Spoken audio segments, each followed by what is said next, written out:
Welcome, everybody. Hello, everybody. We'll get started shortly. If you want to go ahead and drop your name and where you're joining us from in the chat, we'll give it a minute for everybody to get settled in. But thank you for joining August's Tenant Talk Live.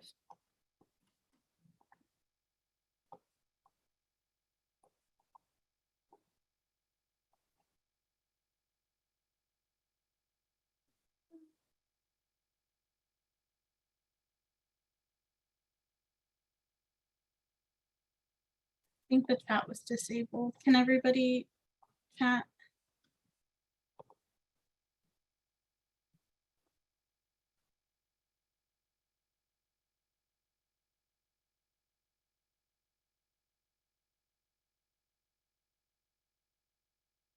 I think the chat should be good now. Oh no. Sorry about that, folks. I think it should work now. Yay! Okay, we got it. All right, we have Claudia joining us from Michigan. Welcome, Claudia. Well, we have Carmen joining us from Wisconsin, Ruth joining us from Detroit. We have AJ joining us from Wisconsin, Jennifer joining us from Houston. And let's see, we have Jasmine joining us from Virginia, Teresa from Illinois. We have Catherine joining us from California, Miriam joining us from New Jersey.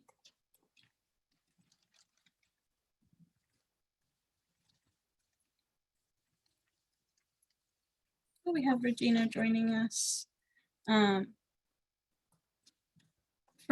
Belfonte, I think it says. I'm so sorry if I mispronounced that. We have Sandra joining us from Pennsylvania, Brooke joining us from Vancouver, Washington, Leah joining us from New Orleans, Linda joining us from Minnesota, and Courtney, one of my fellow NLIHC colleagues, joining us from DC. We have Destiny joining us from Ohio, Abigail joining us from Portland, Oregon. We have some more folks from California, Dr. Bambi from Georgia. Welcome, Dr. Bambi. We have Anne joining us from Indiana. We have Patricia joining us from Georgia, Cheryl from Virginia. Welcome, welcome, everybody. And if you're just joining us, feel free to drop your name and where you're joining us from in the chat. We have Talisa joining us from Jersey. Oh, I can't talk. Jersey City. I try saying that fast 5 times. Let me see. We have another one.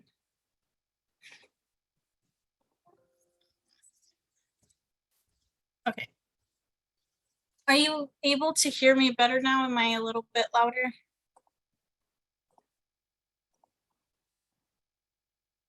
Okay, we have Polly joining us from New Hampshire and Vermont, and awesome, I'm glad y'all can hear me.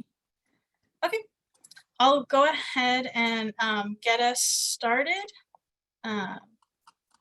Since we got a lot of folks joining us today, which I'm really excited about.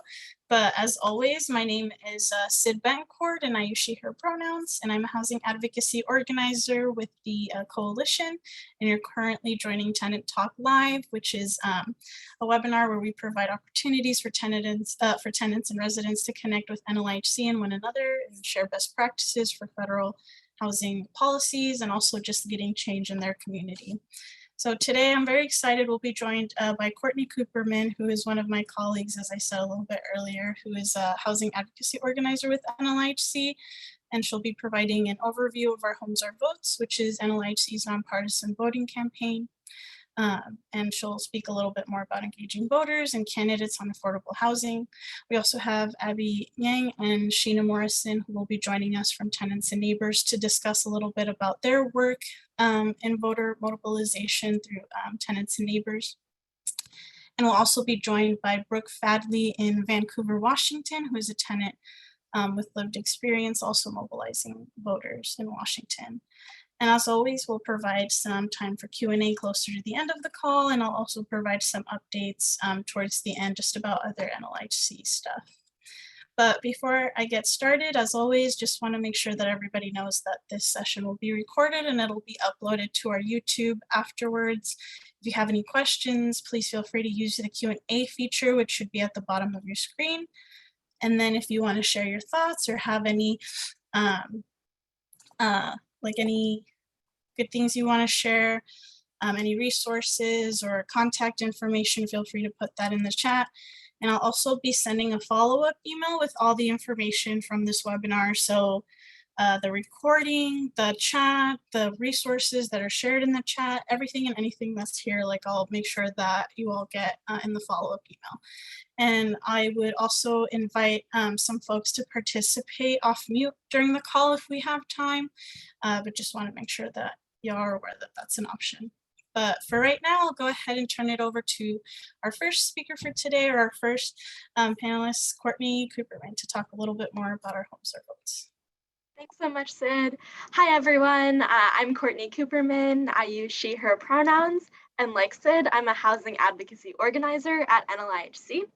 I'm really excited to be here today to talk about NLIHC's nonpartisan Our Homes, Our Votes campaign, which aims to boost voter turnout among low-income renters and to educate candidates about housing solutions.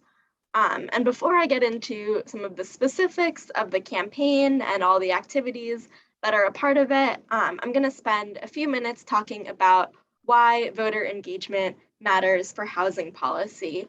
So we can go on to the next slide.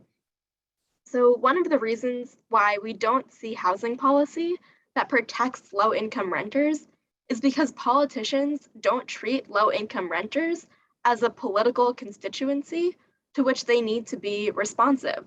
Politicians naturally care about getting reelected, so they tend to pay attention to their constituents who vote at the highest rates, and that would be high-income people and homeowners. In the 2020 presidential election, which saw historic voter turnout, 71% of homeowners voted, compared with just 55% of renters. And that gap is even greater between low-income and high-income people.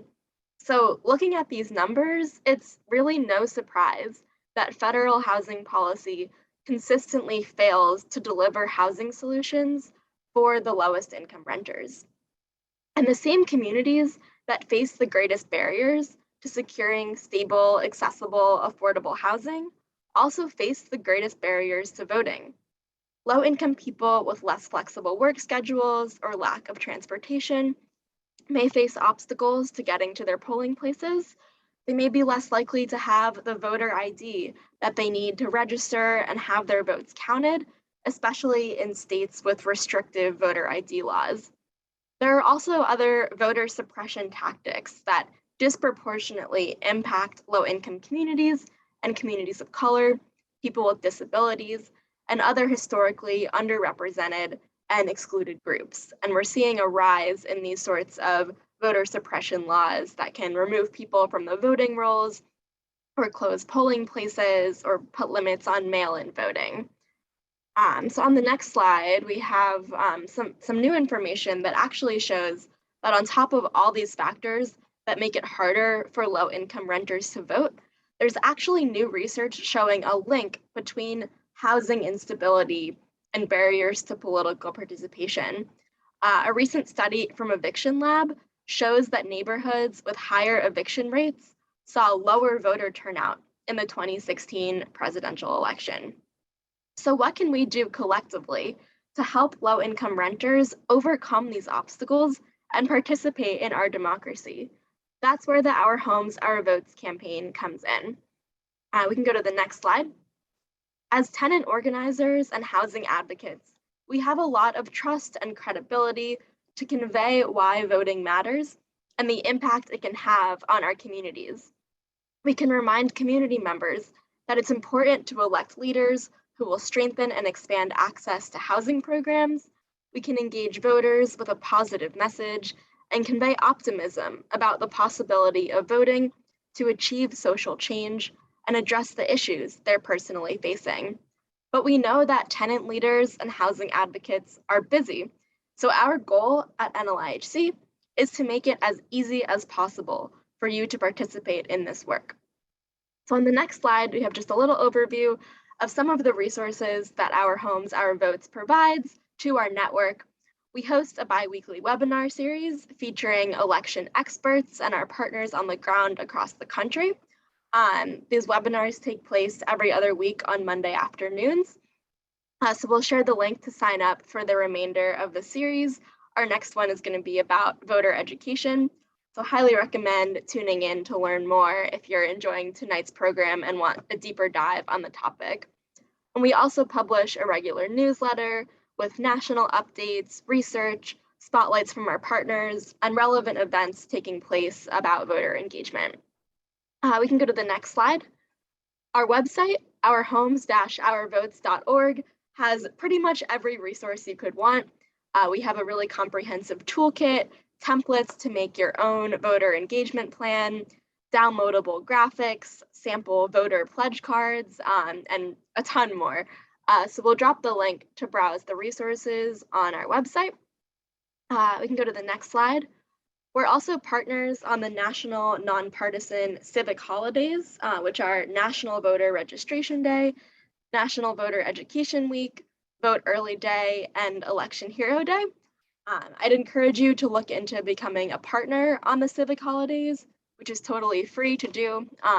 They provide great resources and trainings, and actually National Voter Registration Day even provides some grant funding to their partners to host events on September 20th, which is the day of the holiday. Next slide. We have a network of Our Homes, Our Votes affiliates, which are organizations committed to doing nonpartisan election work. We'll bring together our affiliates to share about all the great work they're doing, get feedback from others, and show the strength of our movement to bring more pro-housing voters to the polls. So we'll share the link to sign up to be an affiliate. Next slide. We convene the Our Homes, Our Votes Housing Providers Council, which is a group of dozens of owners and operators of affordable housing committed to increasing resident civic engagement. And next slide. Finally, we call attention to organizers that are putting housing directly on the ballot. We recently published a report that highlights some significant ballot measure victories from the past 2 years and covers some best practices for organizers that are working on advocating for ballot measures in this election cycle. And we'll drop a link to that report. So through all these activities, we really are empowering tenant leaders and housing advocates to get involved in elections and close the voter turnout gap. And with all of us working together, we can really make a transformative impact and reach millions of voters who might not otherwise be mobilized to participate. I'm really excited to hear from our other speakers tonight about how they're doing this in their own communities. Thanks so much. Thanks so much, Courtney, and I really appreciate all the work that you do. And like I said, folks, will share the PowerPoint and all the links and stuff afterwards too. There's a lot of cool stuff to get plugged into. I don't see any questions for you right now, Courtney, but I did just have a question for you too. And you kind of spoke about this at the beginning of your presentation too, but how can you describe why it's important for low-income renters to vote and what is at stake if they don't? For sure. Yeah, I mean, I think we see in that gap in terms of who turns out to vote that low-income renters are not showing up at the polls to the same degree, and that's because of all of these obstacles. And so we get this kind of feedback loop where there are barriers to participating, the people whose voices need to be heard then aren't showing up at the same rate, and then policies to make it easier both to vote and to access stable housing, which influence each other, don't get passed. So we really need to do things to break that cycle. And I think even like what we're seeing right now with Congress not prioritizing housing resources in the like big reconciliation package, even though we've all been pushing so hard, it just shows that ultimately like they need to see that renters are going to have the power to kick them out of their jobs if they don't prioritize housing. And ultimately, voting is just a really critical piece of getting those policies across the finish line. Points. I definitely agree with them, Courtney. Thank you. Mrs. Brown is giving you kudos in the chat, just saying she appreciated your presentation. And so CJ O'Hara did leave two questions / comments in the Q&A. The first one just being the bi-weekly information for the upcoming series that we're doing with the National Alliance to End Homelessness. That call will be with the same information that we use for the national call, so we can share that link later on. But CJ also asked, are you working to change the mail canvas verification that complicates voting for renters? Yeah, I think that kind of goes with what I was talking about with different like voter suppression tactics that kind of create extra steps for renters to get registered and stay registered, especially because they move more often. And we're really organizing our field because we have access to like the housing world to that we have access to low income renters that like are part of these networks in their communities, and it might be harder to keep track of these laws. But if we have tenant leaders and kind of housing organizers that are informed about voting laws, then even though we have these unjust laws that impose extra steps, we can organize and make sure everyone has the resources that they need to like follow all those extra steps. So I would say we're really focused on making sure that our communities know what it takes to overcome those obstacles. And then, of course, we have a lot of partners that are even more deeply engaged in the voting rights space and are taking more steps to like challenge those laws and lead to fairer voting policies so that we don't need to keep trying to like out organize these deeply rooted obstacles. Thank you so much, Courtney. And CJ also just commented that civic holidays are definitely needed. Government employees often get paid time to vote on election day, and private citizens should also have the same right. And then John Leary also shared in the chat, just city council members in each city can help NLIHC get renters involved. Philadelphia has 3 powerful city council members involved in AFFH and other housing issues. And for those that don't know what AFFH stands for, I think it's affirmatively fair housing. I forgot what it's. I'll have to look it up, but John, if you know, feel free to drop it in the chat. And then Manisha just has one question, then we'll move on to the next speaker. But how do we contact those in Congress who care about these issues but aren't representing us directly? And I can take it to Courtney, whatever you would prefer. Go for it. I would definitely say that you can feel free to reach out to them as well and like share the resources that we have available or anything that you want to share in terms of like your personal story. It obviously won't be most of the time like congressional folks who work like in those offices won't, not to say that the message isn't important, but they'll prioritize like the messages that they receive from the folks that are in the districts or like in the states of the members of Congress. But you can still reach out to them via, I'll look for a link and I'll share it in the chat, but you can still reach out to them using like the different like take action links that we have. Yeah. I would also say sometimes the most powerful thing you can do if you want to reach a member of Congress that doesn't represent you directly is find someone in your community who maybe lives in their district. Maybe it's a friend or family member who lives further away, and inform them about this issue you care about and say, hi, this is a great chance for you to reach out to your member of Congress, and then maybe provide them with some more background information. Thank you, Courtney. That's a really good tip. Cool. We'll share a link to the Take Action page from us too, and you can feel free to use that template to contact any member of Congress. Cool. And then Mrs. Brown just sharing affirmatively furthering fair housing for the AFFH acronym. Cool. Awesome. So thank you so much again, Courtney, for joining us. And we'll come back at the end if we have any additional questions. But for now, I just want to move us along and introduce both Abby Nang and Sheena Morrison with Tenants and Neighbors. And they do have a presentation as well, so we'll cue that up in a second. But thank you both for joining us.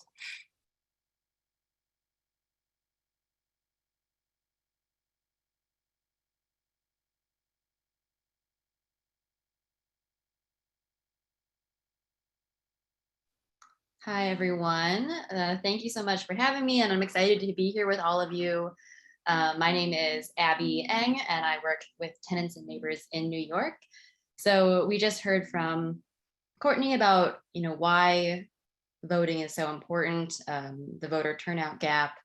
And so we'll be talking more about specifically what we're doing in New York to mobilize voters, and how we're really trying to build tenant leadership to do that. And so I'm really excited to be joined by Sheena, who is one of our leaders in Harlem, um, and who at the moment is actually leading her building with her neighbors through a rent strike.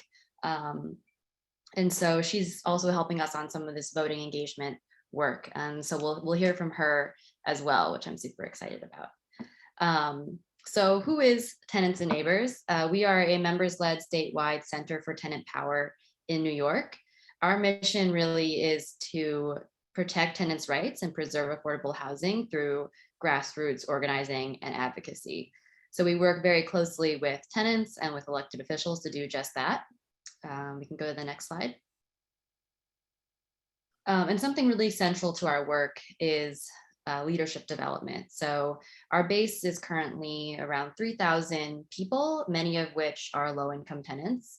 And part of our model is that if we can develop tenant leadership, then the organizing work that we're doing is more sustainable, more long-lasting, and everyone can be a leader in their own communities and fight for housing or any of the other intersectional issues that impact our direct lives. And so each month we have some leadership workshops that all relate to understanding power. And so at Tenants and Neighbors, we believe that there is a power imbalance that exists throughout this country and in New York between landlords and tenants. Landlords and the real estate industry has a lot of power. They have a lot of money. And tenants, we have people power.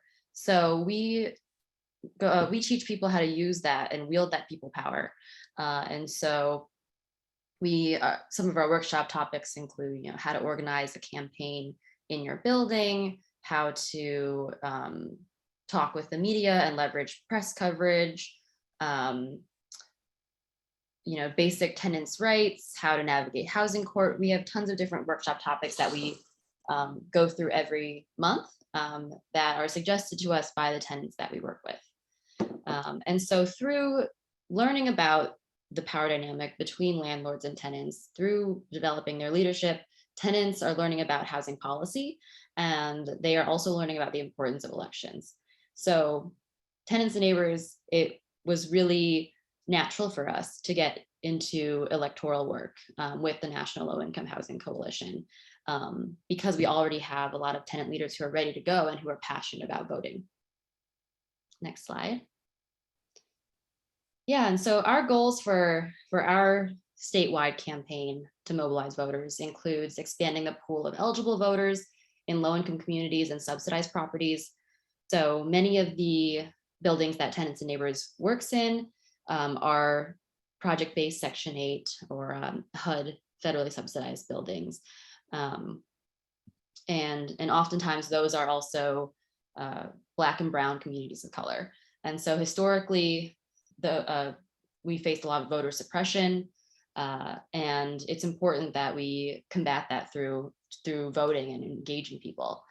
And so we're not necessarily registering people to vote, but our target really is reaching people who don't typically vote in the primary elections. And so in New York, we just had a primary in June, and we're going to have another one in August due to redistricting. And in New York, primaries are especially important because it oftentimes also determines the winner of the general election in November, because we are a heavily Democratic state, a blue state. Another goal is that we want to continue holding leadership development trainings and workshops to educate and mobilize tenant voters. We want to develop and distribute a candidate questionnaire and scorecard on housing and state policy. So we've been sending that out to candidates and collecting responses. And later on in the presentation, I'll show you an example of a voter palm card that we've been using to canvass in buildings. And then lastly, we're also putting together a housing forum, which Sheena is helping us work on. Next slide. Yeah, so some of the tactics and tools that we use to achieve our goals of engaging voters, mobilizing people to the polls, is really kind of leveraging our existing building work. So I mentioned that Tenants and Neighbors, we have around 3,000 people in our base. We organize in primarily rent stabilized and HUD buildings. And so building off of the work that we're already doing, we're working in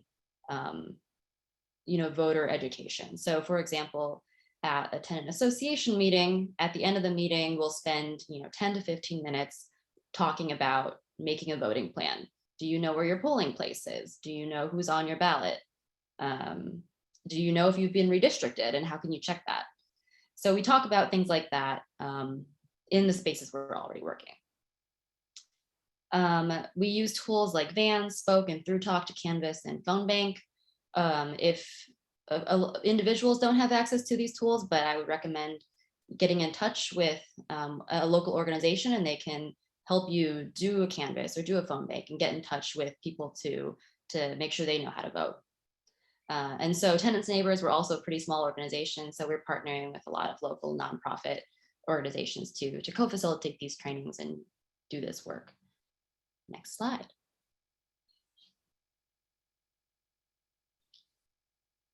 So these are just some examples of the materials that we've been distributing as part of our campaign. Like I mentioned before, we're planning on having our housing forum this month. We're super excited about that. And a lot of our members live in Harlem. And so we're focusing a candidates forum in that area and inviting candidates from specific districts to just meet tenants, and for tenants to meet the candidates and just have discussions with each other about housing and other campaign priorities that people are interested in. And so especially now with redistricting, I think a lot of people are confused about who their candidates are, what their candidates stand for. And so this kind of candidate engagement is really important.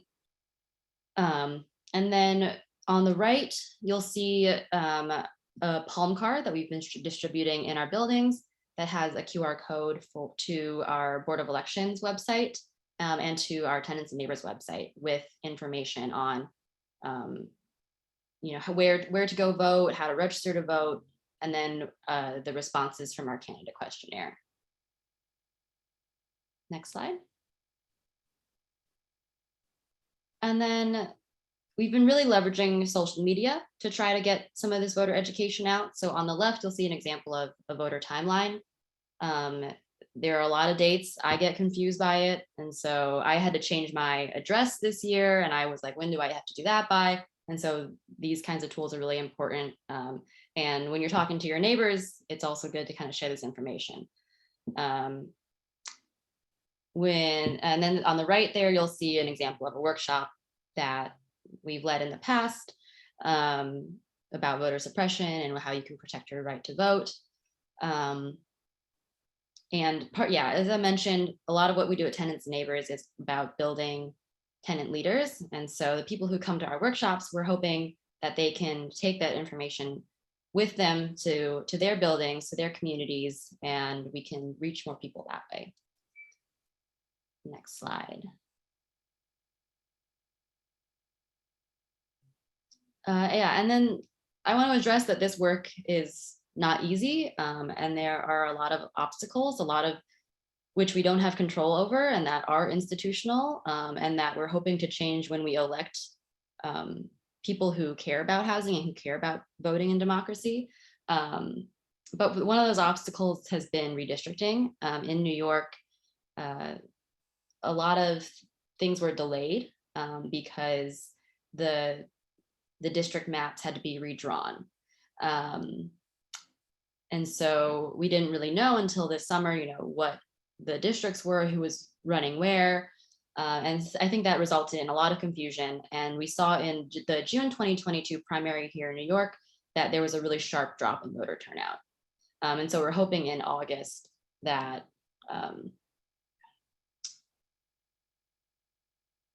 sorry, I'm just seeing the chat now. I think we'll try to get to some questions after this presentation. But yeah, so we saw a steep drop in voter turnout, and hoping that will change in August. And I think we're going to have to do a lot more work in education to get there. The other thing that we've noticed so far in this work is that, and feel free to comment in the chat if you feel this way, is that building conditions and repairs have led to kind of a loss of faith and distrust in elected officials. And so when we've been doing some door knocking and talking to tenants about voting, we hear a lot of, oh, well, my elected official, they barely help us with like code enforcement in our building, or when I call their office, they don't really help that much. And so why should I vote? And so we're trying to kind of flip that discouragement into, well, this is actually really why it's important for you to vote, because if you're an elected official, if you know that they care about community building, about housing and quality of life, then they could help you with that code enforcement, or there are laws that that elected officials can pass to help with that. And then the last thing that we've noticed is housing is not as politicized of an issue as it could be. And so I think a lot of us are used to being targeted, especially if a lot of the HUD tenants we work with, especially if they live in really large buildings, they're used to being really targeted and door knocked endlessly by campaigns, and it can get kind of desensitizing. And so we're really trying to engage tenants in that process and have them feel like they have a say in the electoral process. And also another example of how housing could be more of a political issue than I think it currently is all the rent increases that we're seeing.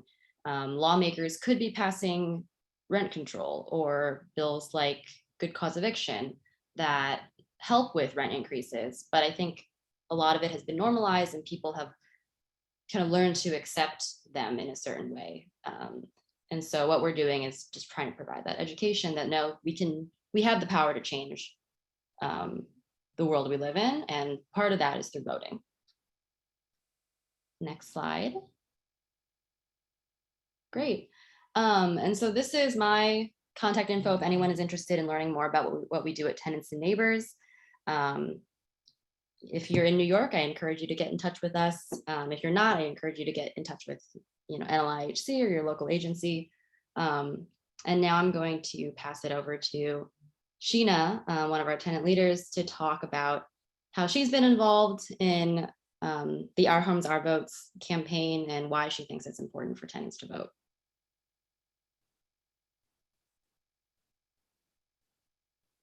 Hi. So like Abby just shared, I am one of the tenant organizers in with my building in Harlem.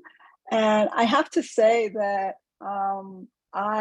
my interest in getting out the vote is really informed by the frustration that my neighbors and I have experienced in getting repairs done. One of the questions that keep coming up for me and for my neighbors in general is like, why does the onus of holding landlords accountable for keeping their properties livable fall primarily on tenants, organizers, or the courts?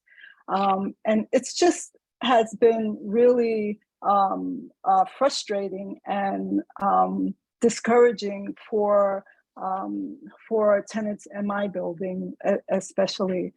We had a fire in November, and it took our organizing with Tenants and Neighbors to get our board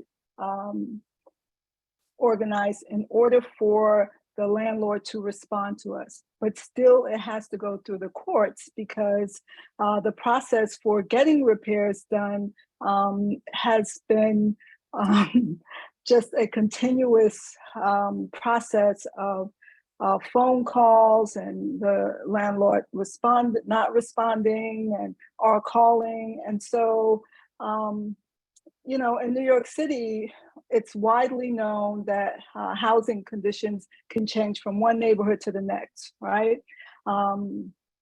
But in Harlem, and this is why the forum is a unique opportunity in Harlem, because in Harlem, housing conditions can change from building to building within the same block.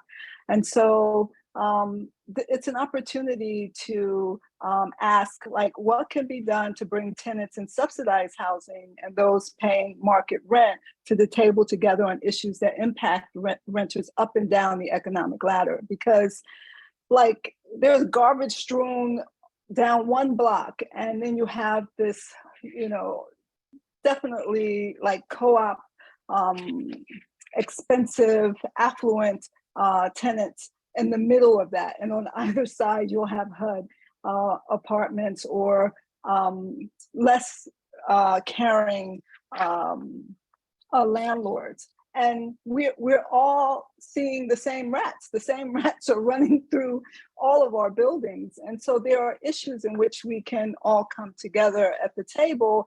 And the forum is an opportunity to do that, to bring everyone in the city together. And particularly in Harlem, because of gentrification, there are all kinds of folks.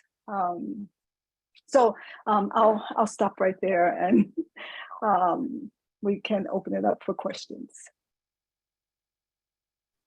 Awesome. Thank you, Abby and Sheena, for sharing your thoughts. And I appreciated getting to learn from the both of you, and also just Sheena for contextualizing it, because I think a lot of folks are like, okay, housing and voting, how can we connect the two? And it's important for people to see that connection. So I really appreciated you putting that into perspective for us. So really quickly, before we hop into the Q&A, I just want to say that there were like a few comments in the chat that weren't necessarily the most appropriate. And like, we do believe that everybody does deserve a home regardless of where they're from. And I know that there are also folks on this call that might be refugees and might be immigrants as well. And we want to make sure that this is like a welcome space for them as well. So I don't want to turn off the chat, but just want to put that out there and make sure that we respect each other in the chat. We don't want it to be like a harmful place for anybody. So I just wanted to say that really quickly. And then I'll go ahead and move on to the questions. We do have a lot coming in. The first one I think came from Mrs. Brown, who said, and Mrs. Brown is one of our board members who's also from New York. So she asked, how are you addressing the needs from the elderly disabled who are not computer or social savvy? And also asking, how are you reaching folks who are vision impaired? There are many New Yorkers having difficulty in understanding the change of absentee voting. What are you doing with the NYCHA residents? And have you reached out and met with TA presidents? That was a lot of questions, but you can repeat them whenever you Yeah, no, I think, that to address the first kind of half of those questions, which is about accessibility. This is really important to us at Tenants and Neighbors, and I think it's really critical question to ask. A lot of our members are, they have some form of disability, or they are older, or they may not be as computer savvy, and we do rely heavily on Zoom in these days. So in order to make sure that our electoral work is as accessible as possible, we try to do in-person things when we can. A lot of the work that we do is door to door, and so that is an opportunity to have one-on-one conversations with people about voting, and build relationships that can't necessarily be built over Zoom. For when we can't do something in person or door to door, we really rely on our tenant leaders in each building who have those existing relationships with people in their building who may not be as tech savvy or who may have a disability. And so it really is a team effort, and something I think is still challenging for us, but we're learning as we go. So of course I welcome any suggestions in the chat as well. And then to address your question about NYCHA, at Tenants and Neighbors, we don't work with NYCHA tenants, but I'd be happy to try to connect you if that's something you're interested in. And personally, I think there's a huge opportunity to engage NYCHA tenants. And it is very similar work to like project-based Section 8 organizing, including, I think a bill that NLIHC supports, which is the Our Homes, Our Votes bill. So I hope that answers your question. Did I cover all of it? And Sheena, go ahead. Yeah. Yeah, so I just want to say that I can attest to their effort in addressing the divide, the digital divide, because most of our Zoom meetings, we started our TA board on Zoom, and it was convenient for most of us, especially for the fire. There were some of us living in the building and some of us that weren't. And it was our organizer who suggested that, well, I can create some flyers, and I can be there to help you organize in person with your tenants. And I thought that was like amazing, because none of us had thought of it. Like, we were just all, like putting one foot in front of the other, trying to get things done, and we had not really thought it through. And so we did. We had our vote for the board. It was held in person and held on Zoom, so that folks could get to vote either way. And we gave them photos of ourselves, and we did door to door. So we have, with the support of Tenants and Neighbors, been sensitized to that. Thank you, Sheena, and thank you, Abby. There was the question about just, have you reached out to meet with TA presidents and what TA stands for? I think you mentioned it earlier, but there was somebody who mentioned it in the Q&A as well. Oh yeah, sorry about that. TA stands for Tenant Association. So a board of tenant leaders in the building who act as kind of representatives for tenant concerns, and who help organize the building.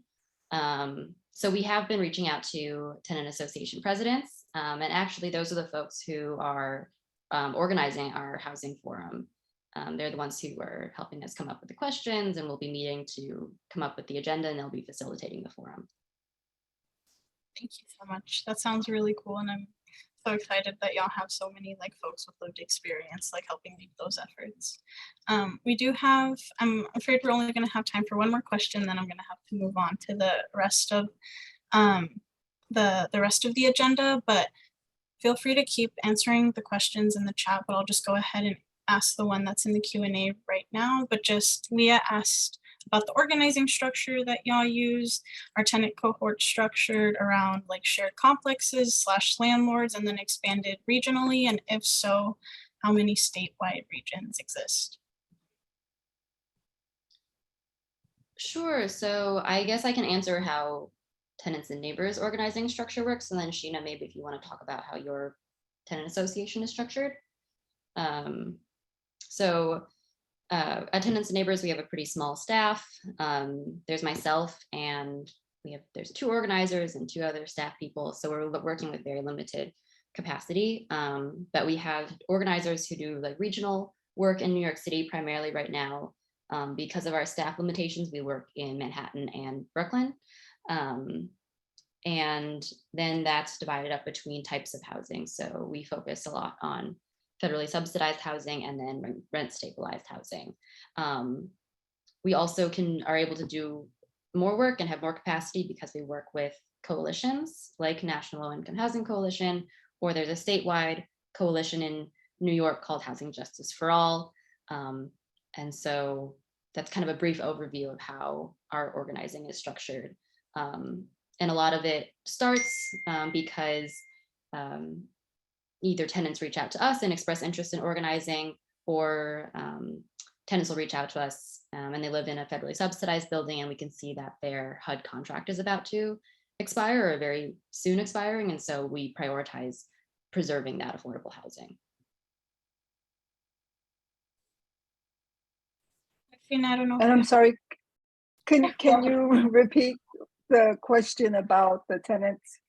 Yeah.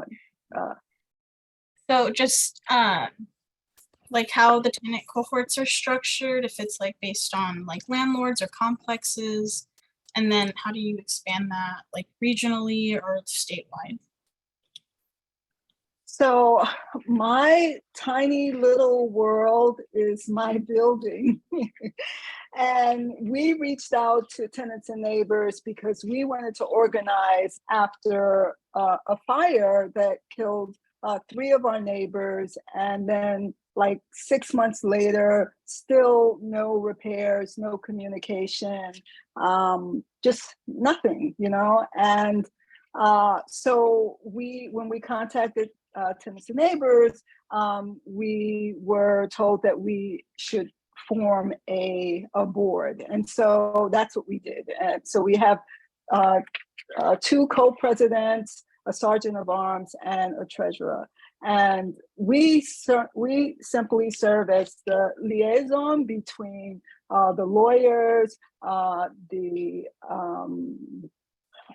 landlord, and the tenants. And we essentially speak on behalf of them, but we have monthly and sometimes bi-weekly meetings, just so that we keep our finger on the pulse of what's important to the group. And so far, it's really hard work. One of my co-presidents likes to say that, we have our day jobs and then at night we're fighting crime doing, at the TA board. So we have 2 jobs.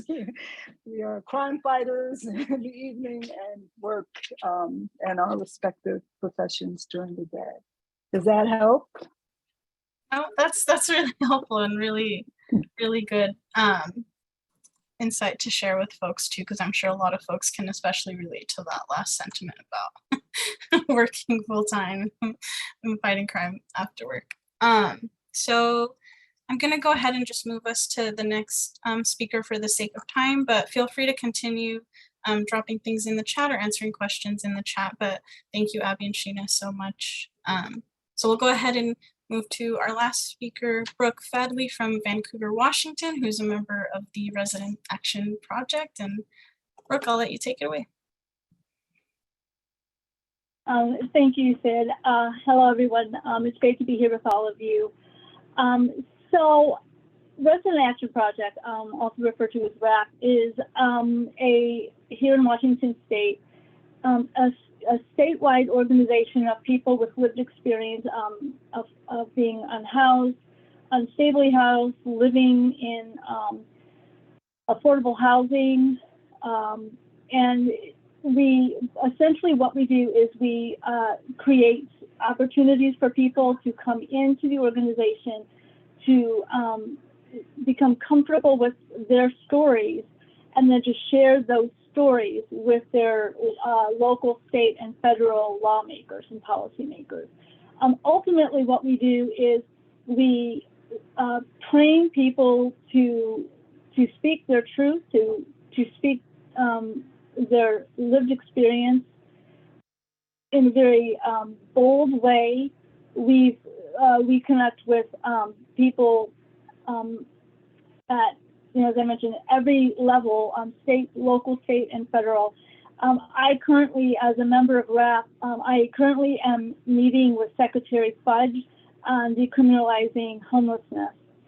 We have several work groups that include members of RAP, ROC, and RUN, which are very similar organizations, very similar to RAP, but in their regions they have a different name. But this is across the U.S. This isn't just on the West Coast. We're in Washington, Oregon, California, Louisiana, Michigan, Ohio, Colorado. We're literally across the nation. I would really like to connect with you, Abby, because we don't have anyone, we're not working with any groups in New York, and I think that maybe we might be able to, you know, do some collaborative work with your group in New York. With that being said, so what we do is we develop leadership abilities in people to attend either in person or via Zoom to meet with their lawmakers and at different points throughout the year. I'm a legislative district lead for my area here in Clark County and Vancouver, Washington, for both congressional and local legislators. We are really, really, really big on voter registration.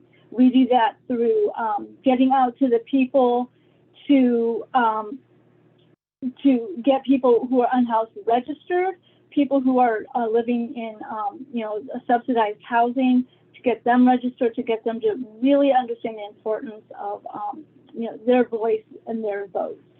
We also encourage people through different trainings. Once you become a RAP member, we provide trainings, supports,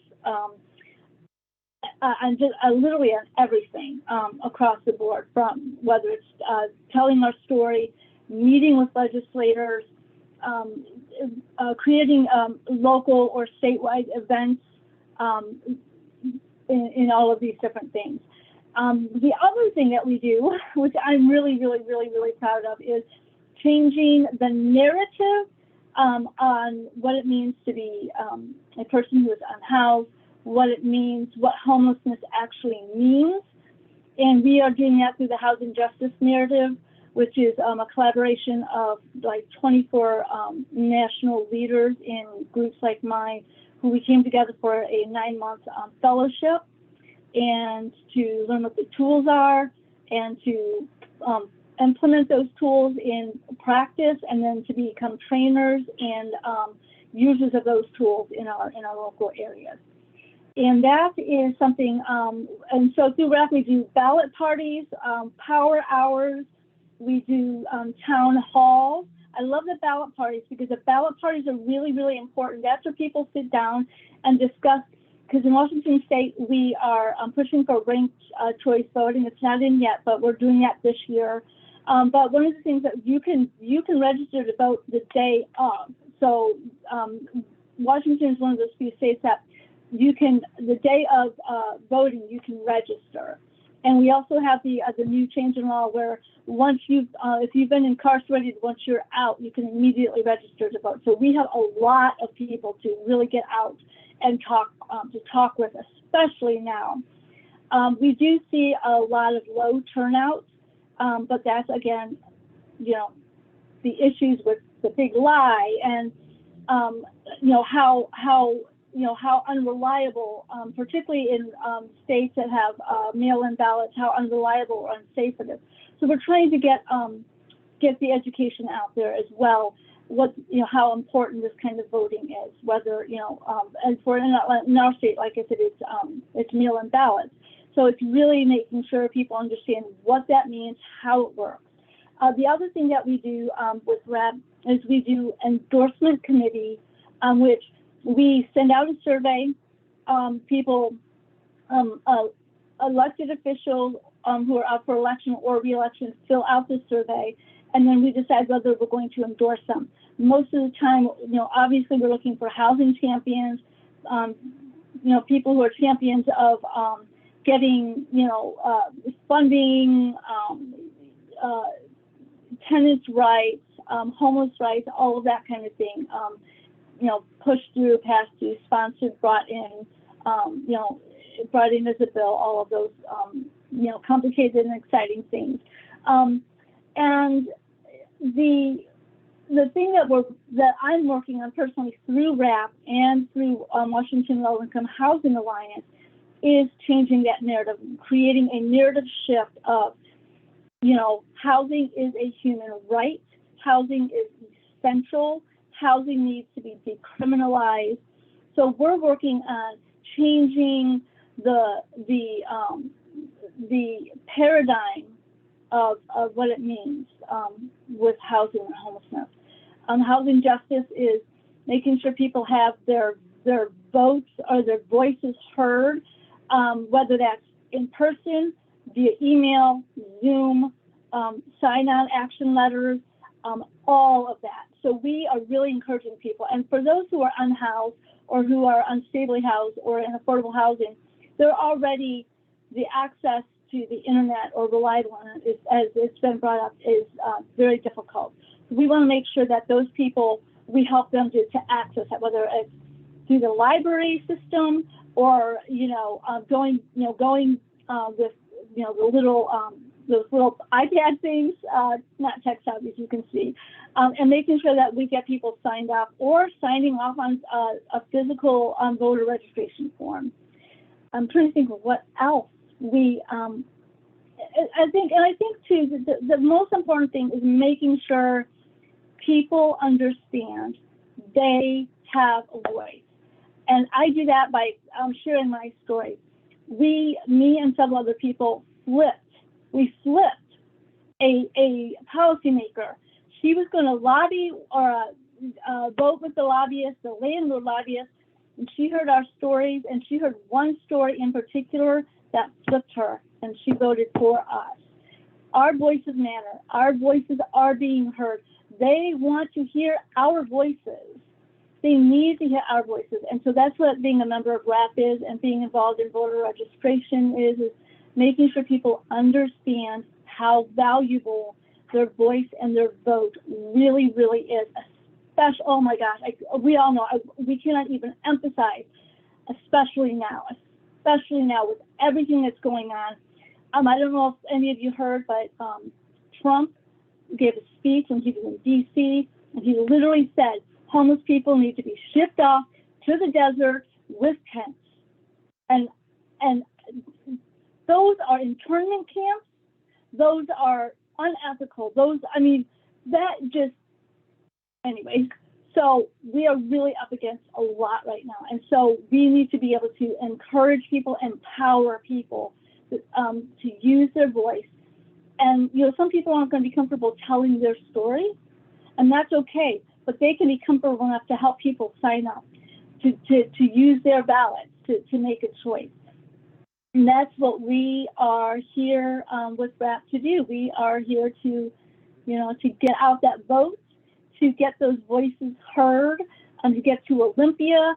I'm 1 degree away from President Biden. Literally, I am speaking with Secretary Fudge and her staff as we speak. We just had a meeting with them a few weeks ago, and we're going to be having another meeting later this month if things go as planned. But that's what it's about. It's about connecting at all levels, and also connecting our groups. Like I mentioned, wanting to connect with Addie. These groups are coming together. They're not just staying in their own little local, the localities or their states. I refer to RAP as the red tsunami of power, because that's what we are. Our colors are red, as you can see, behind me. Our colors are red and orange and yellow, and we're coming, and they see us. They know who we are now, and they know we are not going away, and that's what it's about. I'll step down and let people, if they have any. Thank you so much, Brooke. I'm so sorry. We actually just came to the end of the webinar, but I did see some comments in the chat, and we can follow up with folks after too who had some questions. But thank you so much, Brooke, for your time, and thank you so much for sharing that insight. I'm sure a lot of folks could really draw some inspiration from the ideas that you shared, and can hopefully collaborate with RAP as well. There was a lot of enthusiasm for that in the chat as well. And Linda in the chat also said she liked the tenant tsunami comment. But again, thank you so much for Brooke for joining us, and thank you to all of our panelists who joined us, and thank you to everybody who stayed online. I just have a few more updates to go over before we close out today. But for all of those who are here, we do have a new issue of Tenant Talk coming out later this month called Housing is Built with Ballots. And it's going to be a special election issue similar to what NLIHC has done in the past. We do have important information on voter engagement, some of the things that we talked about today. There will be renter perspectives as well with folks with lived experience. And we'll also feature some art from someone who also has lived experience, so super excited for that. And it'll go live later this month. You'll get an email if you signed up for NLIHC emails, but you can view that at the link that I just dropped in the chat. And we also are still looking for folks who want to participate in a blog for NLIHC. We have a blog called On the Home Front. And we're excited to have folks involved in that process. So if you are interested in sharing your story, please feel free to email us at outreach@nlihc.org. And as always, you can always email me if you have any questions or anything. And feel free to join our Facebook page as well. But that's all I have for today, everybody. I'm sorry we got cut off short, but we learned a lot of really exciting things today. So really appreciated everybody's time. Awesome. Thank you so much, everyone.